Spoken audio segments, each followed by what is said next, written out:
जय हिंद दोस्तों, welcome to IAS with Hari Mohan and institute for analytical studies. दोस्तों, चाइना और अमेरिका जिस तरीके से आगे बढ़ रही हैं, जिस तरीके से परिस्थितियां बदल रही हैं, सिचुएशंस लगातार चेंज हो रही हैं, पूरी संभावना है कि आज नहीं तो कल वर्ल्ड वॉर छिड़ने वाला है। 2024 एंड या 2025, 24-25 के बीच जो है वो वर्ल्ड वॉर छिड़ेगा ही छिड़ेगा, चाहे कुछ हो जाए। अब सिचुएशन ये है कि वो जो वर्ल्ड वॉर छिड़ने की पूरी संभावना है, उस स्ट्रेटेजी में कहीं ना कहीं कौन कौन से मतलब वर्ल्ड वॉर के उसमें दोनों देश कौन कौन सी प्रिपरेशन कर रही है। क्या सिर्फ अमेरिका प्रिपरेशन कर रहा है? क्या सिर्फ चाइना प्रिपरेशन कर रहा है? दोनों कर रही हैं। और अगर वो प्रिपरेशन है तो उसके पीछे का लॉजिक क्या है, किस तरीके से तैयारी हो रही है, इस चीज़ के ऊपर डिस्कशन करने जा रहा हूँ। उसमें देखो अलग अलग स्ट्रेटेजीज लगातार बनती रहती हैं, इसमें कोई दो राय नहीं। लेकिन एक इम्पॉर्टेंट स्ट्रेटेजी है आइलैंड चेन स्ट्रेटेजी। अगर हम यहाँ आइलैंड चेन स्ट्रेटेजी को देखें तो सवाल ये है कि ऐसा क्यों है कि ये जो आइलैंड चेन स्ट्रेटेजी है, ये हम लोगों के लिए आज के दिन बहुत इंपॉर्टेंट, या यूं कहें काफ़ी ज़्यादा इम्पॉर्टेंट बन गई है और हम लोगों को थोड़ा इस पर डिस्कशन करना पड़ रहा है। देखो यार, एक्चुअली क्या है कि जियो स्ट्रेटेजी जो है वो कंसिस्टेंटली एक प्रोसेस है जो समझता रहना पड़ता है। कब किसकी पॉलिसी कहाँ चेंज हो जाए पता नहीं। अब देखो मामला क्या है, मामला ये कि हम लोगों ने पढ़ा कोल्ड वॉर, लेकिन असलियत में ये जो आइलैंड चेन स्ट्रेटेजी है, या यूं कहें अपने दुश्मन को घेरने की जो नीति है, दुश्मन को घेरने की नीति में सबसे ज्यादा महत्वपूर्ण, या फिर यूं कहें सबसे ज्यादा इम्पॉर्टेंट स्ट्रेटेजी जो है वो क्या है कि सामने वाले को इतना ज़्यादा मजबूर कर दिया जाए कि वो आगे आपके बारे में सोच ही ना पाए, या सिचुएशन जो है उसको समझ ही ना पाए कि असलियत में मामला क्या है, वो किस तरीके से हैंडल करे सिचुएशंस को। इसे आप इस तरीके से देखिए कि जैसे अगर हम मानते हैं चाइना को, तो किसी टाइम पर रशिया दुनिया में यूएसएसआर जो है वो सबसे बड़ा दुश्मन हुआ करता था अमेरिका का। आज भी यूएसएसआर, हालांकि यूएसएसआर से बड़ा दुश्मन आज के दिन अगर हम देखते हैं तो वो है चाइना। लेकिन फिर भी यूएसएसआर का जो बचा हुआ पार्ट रशिया है, वो आज भी सबसे बड़ा दुश्मन है अमेरिका का। इसमें हमें और आपको मानना पड़ेगा। तो लॉजिक क्या है वो समझते हैं। तो दोस्तों, स्क्रीन पर आपको जो मैप दिखाई दे रहा है, ये मैंने असलियत में शॉर्ट किया है रशिया वाले मामले में। असलियत में क्या है, अगर हम इस पूरे मैप को ध्यान से देखते हैं तो हमें यहाँ पर रशिया का मैप दिखाई देता है। तो सवाल ये है कि रशिया का मैप जो दिखाई देता है, यूं कहीं एशिया का पूरा मैप जो दिखाई दे रहा है, उसमें मामला क्या है। देखो दोस्तों, यहाँ पर सीधा मामला ये है कि हम अगर इसे देखते हैं कि पहला जो अमेरिका का दुश्मन कोल्ड वॉर के बाद था, वो था यूएसएसआर। अगर हम इस यूएसएसआर को उठाकर देखते हैं तो सबसे मेन बात यह है कि यूएसएसआर की मेजॉरिटी पॉपुलेशन जो है वो इस रीजन में रहती है। अब क्योंकि मेजॉरिटी पॉपुलेशन इस रीजन में रहती है, तो सवाल इसका यही आता है कि भाई असलियत में इसे हैंडल कैसे किया जाए, क्योंकि यूएसएसआर अमेरिका का सबसे बड़ा दुश्मन रहा है। नतीजा उसका ये रहा कि यहाँ पर रशिया को कैसे भी करके इस रीजन में घेरा जाए। तो रशिया को घेरने का सबसे बढ़िया तरीका यहाँ पर यह है कि इस ब्लैक सी के बाहर की तरफ टर्की और ग्रीस, इन दो देशों को अपना दोस्त बना लिया जाए। इसी तरीके से डेनमार्क, स्वीडन, नॉर्वे, ये जो कंट्रीज हैं, ये भी अमेरिका के बहुत अच्छे दोस्त हैं। नतीजा क्या, ना तो रशिया इधर से निकल पाए, ना ही रशिया इधर से निकल पाए। असलियत में रशिया की असली समस्या जो है वो यहां से है कि रशिया के पास नॉर्दर्न सी के अंदर, हम यहां पर अगर देखते हैं कि यहाँ नॉर्दर्न सी जो है, आर्कटिक ओशियन जिसे हम कहते हैं, यहाँ आपको दिखाई देगा कि ये रशिया का हिस्सा है। इस रशिया के हिस्से में यहां पर एक पोर्ट है जिसका नाम है मरमंस्क पोर्ट। रशिया यहां कुछ नहीं कर सकता क्योंकि ये 6 महीने जो है वो फ्रीज रहता था, और 6 महीने फ्रीज रहने का सीधा सीधा मतलब ये था कि यहाँ पर कुछ भी नहीं, मतलब आप जहाज ही नहीं एंटर करवा सकते थे, इतना ज्यादा पूरा समंदर जम जाता था। अभी भी काफी हद तक जमा रहता है। अब मरमंस्क को यहां से बाहर निकालना है तो ऑब्वियस सी बात है, आप देखेंगे कि मरमंस्क पूरे सारे खुला हुआ पोर्ट है, और ऐसे में अगर यहां से बाहर निकालना है तो यहां पर मरमंस्क का, इसीलिए नेवल बेस, इकलौता नेवल बेस रशिया का जो है वो मरमंस्क में है। दुनिया, रशिया के पास इतना बड़ा टेरिटरी होने के बाद अपनी जहां पर वो मेन लैंड के अंदर है, जहां ज्यादातर पॉपुलेशन रहती है, वहां पर सिर्फ एक आदमी, एक पोर्ट है मरमंस्क, उसे भी अमेरिका ने घेर रखा है। कारण, अमेरिका उसे इस तरीके से घेरता है कि अगर आप ध्यान पर ध्यान से देखेंगे तो इधर आपको ये मरमंस्क दिखाई देगा, और इस मरमंस्क के अंदर यहां ये रहा मरमंस्क पोर्ट। इस मरमंस्क को जैसे ही शिप यहां से बाहर निकलना शुरू होंगे, यहां आपको एक आइलैंड दिखेगा जिसे कहा गया है बियर आइलैंड। ये बियर आइलैंड नीदरलैंड का हिस्सा है, और नीदरलैंड यहां पर अच्छी खासी एयरफोर्स इस्टेब्लिश किए रखता है। यहां तक कि इस बियर आइलैंड के ऊपर B-2 बॉम्बर, दो जो हैं वो B-2 बॉम्बर भी तैनात कर रखे हैं। यानी कल को अगर मरमंस्क और उसके आसपास के इलाके को पूरी तरह बर्बाद करना है तो उसके लिए वहां बियर आइलैंड से आपके पास एक पूरा का पूरा बॉम्बर चलेगा, और वो उठाकर रशिया को घेर कर धो डालेगा, या यूं कहे मार डालेगा। यानी मरमंस्क इधर से बंद है, यहां पर जा नहीं सकता क्योंकि नेचुरल बैरियर्स हैं।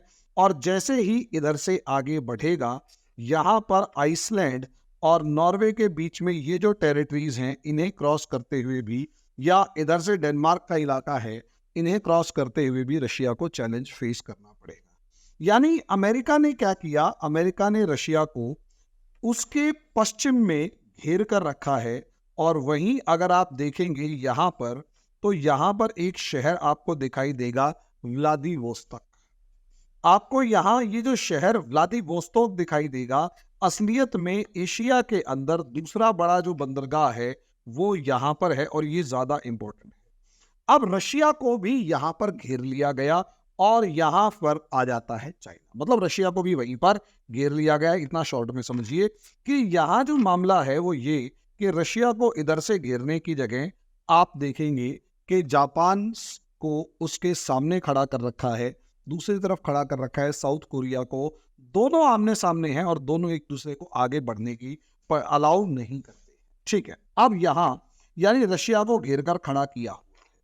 लेकिन आज के दिन आप और हम देखें तो अमेरिका क्या, लगभग लगभग इंडिया या दुनिया का सबसे बड़ा ताकतवर जो देश है आज के दिन, वो चाइना है, और वो अमेरिका के लिए सबसे बड़ा सरदर्द बनकर खड़ा हुआ है। अमेरिका कैसे भी चाहेगा कि चाइना को कंट्रोल करे या चाइना को मार डाले या खत्म कर दे, लेकिन चाइना को रोकना जरूरी है। तो जो एक गलती फर्स्ट वर्ल्ड वॉर में अमेरिका ने की थी, गलती क्या थी दोस्तों, वो अगर आप गलती उठाकर देखेंगे तो आपको समझ में आएगा कि एक लड़ाई हुई थी जिसे हम कहते हैं पर्ल हार्बर, या फिर बैटल ऑफ पर्ल हार्बर। ठीक है, अब ये बैटल ऑफ पर्ल हार्बर क्या थी इसे समझिए।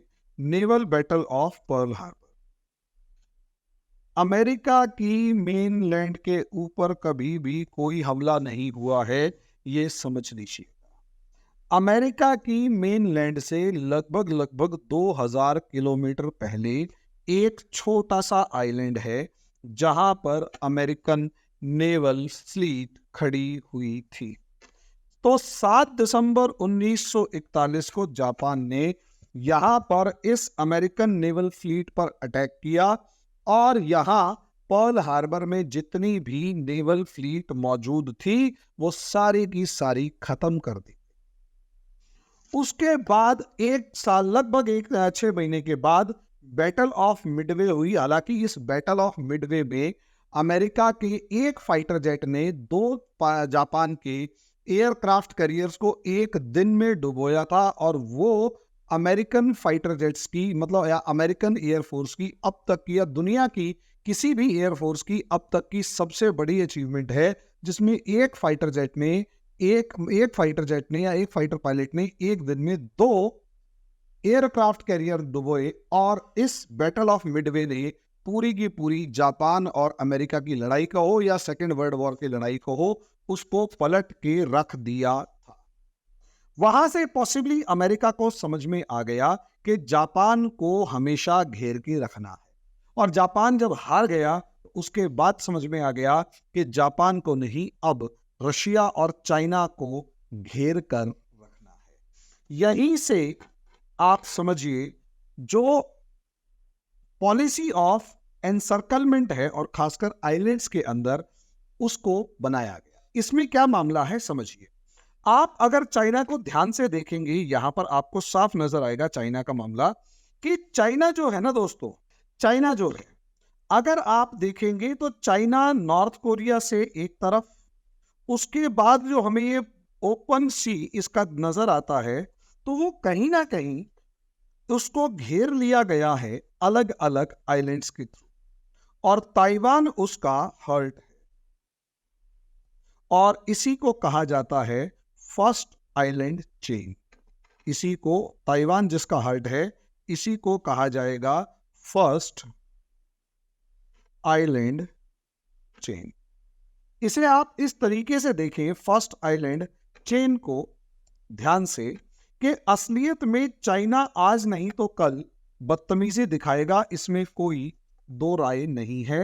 हर आदमी जानता है चाइना जो है वो बदतमीजी दिखाने वाला है या चाइना पंगे लेने वाला है। ये जो 9 डैश लाइन है ना दोस्तों, ये 9 डैश लाइन, इस 9 डैश लाइन को देखने के बाद साफ नजर आ जाएगा कि चाइना पूरे के पूरे साउथ चाइना सी पे कब्जा करना चाहता है। ये बिल्कुल इस फॉर्म में है कि यहाँ ये जो नॉर्थ और ये जो है साउथ चाइना सी, इसके अंदर चाइना जो है वो कब्जा करना चाहता है। अब चाइना ताकतवर हुआ और चाइना ने यहाँ इस पर कब्जा करना शुरू कर दिया।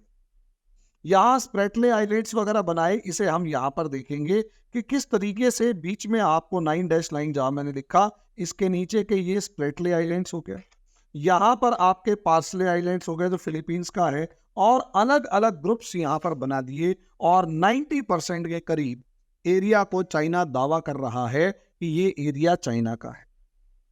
यानी जैसे जैसे चाइना की ताकत बढ़ रही है, वैसे वैसे अमेरिका के लिए एक थ्रेट पैदा होता जा रहा है, अमेरिका के लिए एक चैलेंज बनता जा रहा है कि किस तरीके से चाइना को कंटेन किया जाए। लोगों के अंदर एक डर का भावना है, या यूं कहीं एक दबाव है कि चाइना जो है ज्यादा ताकतवर हो गया तो प्रॉब्लम क्रिएट करेगा, प्रॉब्लम क्रिएट करेगा, प्रॉब्लम क्रिएट करेगा। लेकिन मेरा ऐसा मानना है कि इतनी कोई खास प्रॉब्लम होगी नहीं, क्योंकि अमेरिका ने बहुत पहले से एक लाइन जो है या आइलैंड चेन्स पहले से बनाकर तैयार कर रखी है। कैसे? अगर हम इस मैप को देखें तो यहां हमारे पास ये क्यूराइल आइलैंड्स हैं, और क्यूरेल आइलैंड्स जो हैं ये जापान को मिले हुए हैं रशिया से। और क्योंकि ये क्यूराइल आइलैंड्स हैं इसमें ज्यादातर, तो ये इस तरीके से है कि जहां से भी नेविगेशन होगा, जहां से भी जहाज जाएंगे, वो सारे के सारे जहाज, रशिया का कोई भी जहाज निकलेगा यहां से व्लादिवोस्तोक वगैरह से, तो वो कहीं ना कहीं इधर से निकलेगा, और यहां पर जापानीज नेवल फोर्स या जापानीज के नाम पर अमेरिकन नेवल फोर्स खड़ी हुई है। वहीं जापान के ओकिनावा आइलैंड से लेकर और फिलीपीन से लेकर ब्रुनई और मलेशिया तक, और यहां तक कि कुछ हद तक इंडोनेशिया तक, अमेरिका ने एक बहुत ही तगड़ा, जिसे कहते हैं, लाइन बना रखी है अपने नेवल फोर्सेस को स्टेशन करने की। और हम यहां अगर आपको दिखाएं तो एक टॉपिक यहां दिखाई देगा फर्स्ट लाइन आइलैंड्स का, तो उसमें क्या है कि यहां पर ताइवान प्रेजेंट होने का सीधा मतलब ये है कि चाइना की नेवी कहीं से भी निकलेगी उसको बहुत मुसीबत का सामना करना पड़ेगा, क्योंकि अगर यहाँ जाएगी तो यहाँ पर सीधा अमेरिकन आर्मी खड़ी है और अमेरिकन नेवी खड़ी है, और यहाँ पर Indian plus UK plus US की नेवी खड़ी। शॉर्ट में कहने का मतलब है कि दोनों केसेस के अंदर स्ट्रॉन्ग नेवीज खड़ी हुई हैं और चाइना को यहां पर घेर लिया। चाइना ने यह पॉलिसी चलाई थी जिसे हम स्ट्रिंग ऑफ पर्ल्स पॉलिसी कहते हैं। इस स्ट्रिंग ऑफ पर्ल्स में क्या है कि उसने इंडिया को और खासकर अमेरिका को घेरने की कोशिश पूरी करी।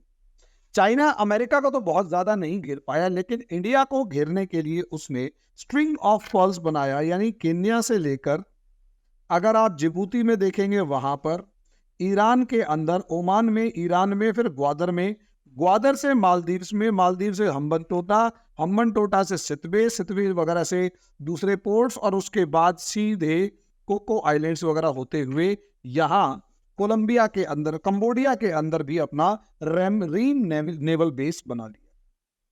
नतीजा ये कि आपको लगेगा कि जैसे इंडिया को यहां पर घेर लिया गया। इंडिया यहां गिरने का मतलब है कि यहां डियो गॉर्शिको के अंदर अमेरिका बैठा हुआ है, तो अमेरिका खुद अनकंफर्टेबल फील होगा।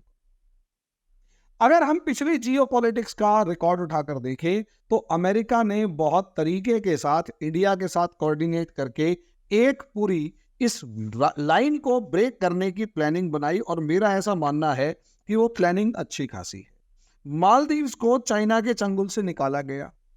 यहां पर लक्षद्वीप जो है वहां पर इंडियन नेवल बेसिस को मजबूत करके यहां एक लाइन खड़ी कर दी, या यूं कहें इस लाइन ने चाइना के बेल्ट एंड रोड इनिशिएटिव या ओशियन रोड इनिशिएटिव, या फिर यूं कहें कि स्ट्रिंग ऑफ पर्ल्स को तोड़ दी। ऐसे ही करके इंडिया ने अपनी एक नेवल फोर्स का बेस जो है वो सेशंस में बनाया, एक मॉरिशस में बनाया, और मुझे पता नहीं क्यों पूरी पॉसिबिलिटी लग रही है कि एक बेस तंजानिया के अंदर बनेगा। और अगर ये तंजानिया के अंदर बेस बन गया तो इंडिया की नेवल फोर्सेस इस तरीके से होंगी कि चाइना को इफेक्टिवली काउंटर कर पाएंगी, और चाइना किसी भी तरीके से इंडियन ओशियन में सर नहीं झुकाएगा। लेकिन ये जो पॉलिसी की मैं बात कर रहा था, ये सारी की सारी पॉलिसी स्ट्रिंग ऑफ पर्ल्स, या यूं कहें जो भी फर्स्ट आइलैंड पॉलिसी, वो अमेरिका की बनाई हुई है। और अमेरिका ने चाइना को पहले दिन से घेर रखा है कि तू मेरा दोस्त है, इसमें कोई दो राय नहीं। लेकिन कहीं ना कहीं मामला ये है कि भाई अगर कल को कोई प्रॉब्लम होती है तो हम चाइना को धोते हुए देर नहीं लगे। कैसे, इसका एग्जाम्पल देखिए। इसका एग्जाम्पल यहाँ पर ये है कि यहाँ से जापान से लेकर ताइवान, और ताइवान से लेकर ब्रुनई, मलेशिया तक अमेरिका ने अपनी लाइन खींच ली। चाइना ने इसे काटा। इसके बाद अमेरिका ने एक दूसरी लाइन भी खींची है जो कहीं ना कहीं ग्वांतानामो बे से लेकर और यूका तक जाती है, और ये अच्छी खासी दूसरी लाइन है। ऐसे ही एक तीसरी लाइन भी है जहां से अमेरिका चाइना को घेरता है, यानी पूरे पैसिफिक ओशियन पे चाइना इस तरीके से बैठा हुआ है कि अमेरिका इस तरीके से बैठा है कि चाइना को बाहर नहीं निकलने देता। हालांकि सोलोमन आइलैंड्स को अगर देखा जाए, अगर सोलोमन आइलैंड्स नीचे की तरफ यहां होंगे पापुआ न्यू गिनी के आगे, सोलोमन आइलैंड्स को देखा जाए तो चाइना ने वहां पर अपना नेवल और मिलिट्री बेस बनाने की तैयारी करी, ताकि चाइना की इस घेरेबंदी को कैसे भी करके तोड़ा जा सके या फिर कमजोर किया जा सके। हालांकि चाइना इसमें कामयाब नहीं हुआ, क्योंकि सोलोमन आइलैंड के जस्ट साथ में पापुआ न्यू गिनी है।